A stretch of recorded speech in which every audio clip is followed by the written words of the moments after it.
পরিচালক অনন্য মামুন আবার আমাদের সাথে খেলতে যাচ্ছে এবং এইবার খেলা হবে শের খান নিয়ে, অর্থাৎ শের নিয়ে। দেখেন, পরিচালক অনন্য মামুনের প্রতি একটা বিশ্বাসযোগ্যতা ছিল, এক সময় ছিল, বাট এখন এসে পরিচালক অনন্য মামুনকে কোনোভাবে আসলে শাকিব খানের পাশে তার অডিয়েন্সরা মানতে চাচ্ছে না। এটার কারণ কি?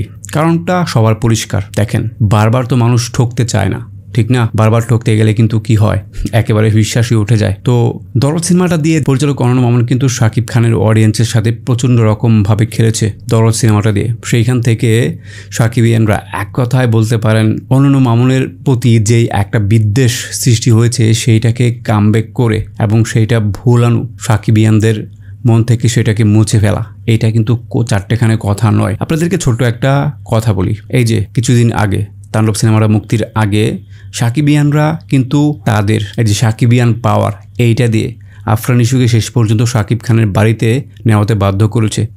মেকার্সরা এটাকে হালকাভাবে নেয়নি। সো সাকিবিয়ানদের অথবা শাকিব খানের ভক্ত যারা আছে তাদেরকে খাটো করে দেখার কোনো অবকাশ নেই।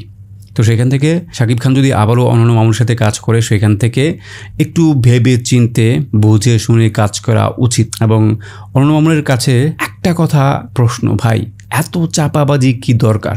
আপনি জুলাইয়ে এই সিনেমাটা শুটিং শুরু করবেন, আজকে কেন স্ট্যাটাস দিতে হবে? হোয়াই? কি হাইপ তুলেন?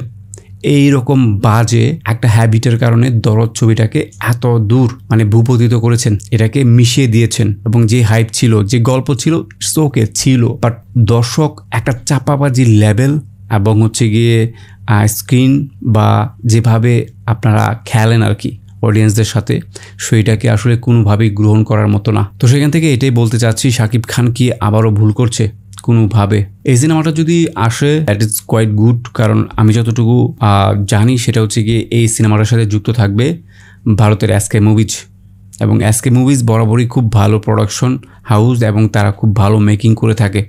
এবং ডিরেক্টর যেই হোক না কেন তাদের একটা টেকনিক্যাল সাপোর্ট থাকে, যে কারণে যে কোনো সিনেমায় উঠে যেতে পারে। শাকিব খান যদি আবারও এই অনন্য মামুনের সাথে কাজ করে, এইটা কতটা ফলপ্রসূ হবে এটা হচ্ছে সময়ের ব্যাপার।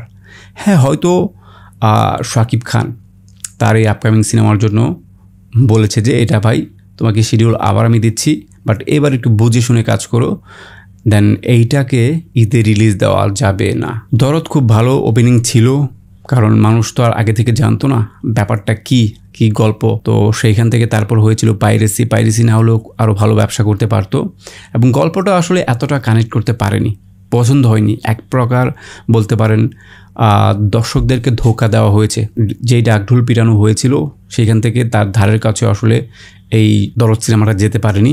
হ্যাঁ, অনেক রিচ অভিনয় করেছিল শাকিব খান, এইটা নিয়ে কোনো সন্দেহ নেই। তো দেখা যাক শেরে কি হয়, শাকিব খান কেমন অভিনয় করে। তার থেকেও বড় ম্যাটার হচ্ছে অনন্য মামুনকে চুপ থাকতে হবে।